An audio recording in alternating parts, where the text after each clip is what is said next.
May ng hagnaya, oh. Kuha si Mrs. ng hagnaya, oh. Aming sasabawan. Hindi si Mama, oh. Yun. Yun ang hagnaya, oh. Oh, oh, oh, oh, oh, oh, oh, oh, oh. Oh, di ba?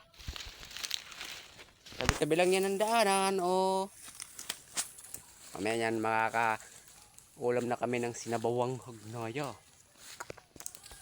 Diba? Sila sa pangunguha ng hagnaya. Oh, diba? Oh. Yan yung dahon niya. Yan ang inuulam. Yan pa si Miso. No? Tumutubo lang to sa mga nyugan. Sa mga gilid-gilid ng daanan. Oh. Ba.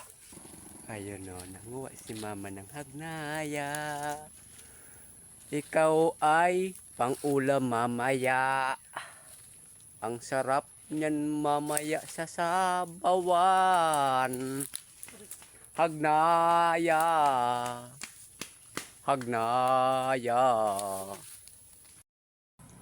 Eto na lahat ang nakuha naming uulamin mamaya. Sasabawan lang to. Hanggang dito na lang. Salamat sa panonood. Diba? Pakipalo naman, tsaka pakishare ng aking video. And pakilike na rin. Bye-bye.